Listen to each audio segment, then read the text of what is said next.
महिंद्रा अपनी स्कॉर्पियन को जून 2022 के अंदर लॉन्च करता है और उसके एक महीने बाद अपनी स्कॉर्पियो क्लासिक को लॉन्च करता है और इस गाड़ी के 3 लाख तक प्राइसेस भी डिक्रीज कर देते हैं। और गेस व्हाट, इस गाड़ी की ज़्यादा अच्छी ब्रांड वैल्यू बनी पड़ी है कंपेयर टू स्कॉर्पियो एन। तो टोयोटा ने कुछ दिनों पहले अपनी इनोवा हाई क्रॉस को लॉन्च किया था इन हाइब्रिड फॉर्मेट और अभी अपनी इनोवा क्राइस्टा को लॉन्च करा इन डीजल फॉर्मेट। तो ऐसा हो क्यों रहा है और ब्रांड्स अपनी पुरानी गाड़ी को नई गाड़ियों के साथ बेच रहे हैं और प्रॉफिट भी अच्छा जनरेट कर पा रहे हैं। और जो ये प्रैक्टिस है ना, अभी इंडिया के अंदर बहुत सारे ब्रांड्स कर रहे हैं फॉरेन मार्केट के अंदर, स्पेशली जापानीज मार्केट के अंदर ना ये प्रैक्टिस बहुत सालों से करी जा रही है। तो 1983 के अंदर सुजुकी ने अपनी 800 को लॉन्च किया।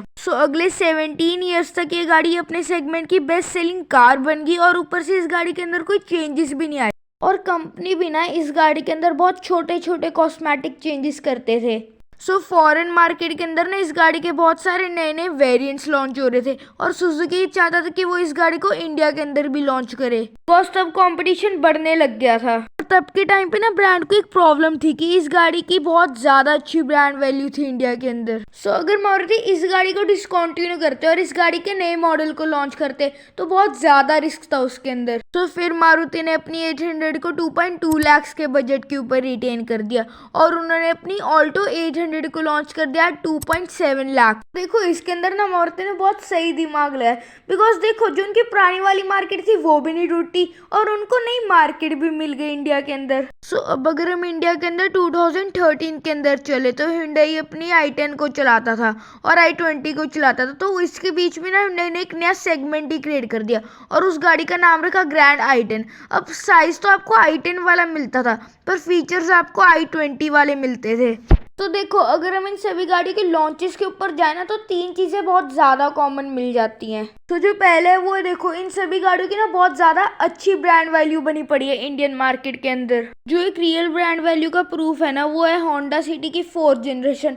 देखो ये गाड़ी ऑलमोस्ट इंडिया के अंदर 2013 के अंदर आ गई थी और होंडा इस गाड़ी को 2023 तक बेच रहा है। अभी जाकर इस गाड़ी की 4th जनरेशन को डिसकंटिन्यू करा है। इस गाड़ी की ना 5th जनरेशन लॉन्च भी हो गई थी, फिर भी इस गाड़ी की सेल्स बहुत अच्छी हो रही थी इंडियन मार्केट के अंदर। अगर हम इस गाड़ी की मार्केट वैल्यू की भी बात करें ना तो वो भी बहुत ज्यादा स्ट्रॉन्ग है जिसकी वजह से कस्टमर इस गाड़ी को अभी तक ले रहे हैं।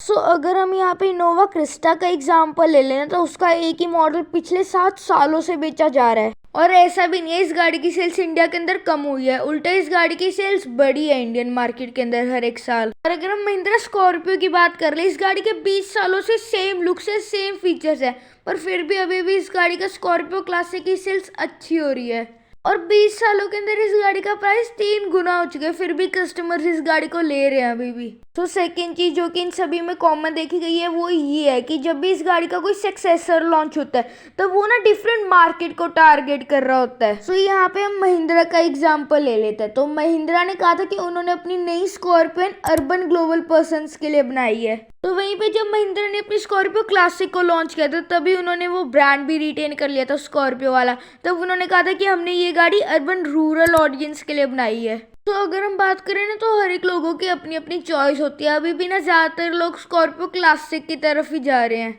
तो सेम चीज टोयोटा अपनी इनोवा क्रिस्टा के साथ करता है। देखो चाहे तुमको इनोवा क्रिस्टा के अंदर फीचर्स कम मिल जाए पर उसके जो भी फीचर है बहुत देर तक काम करते हैं। इसी रीजन की वजह से इनोवा को टैक्सी के अंदर भी यूज किया जाता है और फैमिली पर्पस के अंदर भी यूज किया जाता है। तो वहीं पे जो इनोवा हाई क्रॉस है उसके अंदर आपको सारे फीचर्स मिल जाते हैं जो आपको इनोवा क्रिस्टा के अंदर नहीं मिलते, जैसे बड़ी टच स्क्रीन, पैनो, सनरूफ, ये सारे फीचर्स मिल जाते हैं। चाहे इन दोनों गाड़ी का नाम इनोवा ही हो पर ये दोनों गाड़ियाँ अलग अलग सेगमेंट को कम्पीट करेंगी। अगर हम देखें ना तो यहाँ पे ब्रांड अपनी दोनों गाड़ियों को बेच भी पा रहे हैं और अपनी ब्रांड वैल्यू भी नहीं खराब कर रहे और ब्रांड अपना प्रॉफिट भी बना पा रहे हैं। तो जो थर्ड चीज़ है ना वो बहुत ज़्यादा कूल है और हम कस्टमर्स के लिए ही अच्छी है। जब होंडा ने अपनी सिटी की 5th जनरेशन को लॉन्च किया था तो उन्होंने अपनी होंडा सिटी की 4th जनरेशन की प्राइस ऑलमोस्ट 66,000 रिड्यूस कर दिए थे। और जब महिंद्रा ने अपनी स्कॉर्पियो क्लासिक को लॉन्च किया था तब उसने स्कॉर्पियो क्लासिक के प्राइस 3 लाख कम कर दिए थे। तो देखो मुझे लगता है ना 2-3 गाड़ियां ऐसी है जो कि ब्रांड्स अपनी वापस से रीलॉन्च कर सकती थी। पहली है टाटा की सफारी स्टॉर्म। भाई देखो अभी इस गाड़ी की ना बहुत ज़्यादा अच्छी ब्रांड वैल्यू है, मतलब नई वाली की तो और ज़्यादा अच्छी है। टाटा अपनी नई वाली सफारी भी बेच सकता था और सफारी स्टॉर्म भी बेच सकता था एक साथ, और प्रॉफिट भी अच्छा जनरेट कर सकता था। और सेकेंड एग्जाम्पल है वो है Hyundai i20 का। अब देखो जो ये गाड़ी है ना, इसके नए मॉडल की प्राइसेस बहुत ज़्यादा आए हैं और पुराने मॉडल को बहुत सारे लोग पसंद करते हैं बिकॉज ऑफ इट्स लुक्स।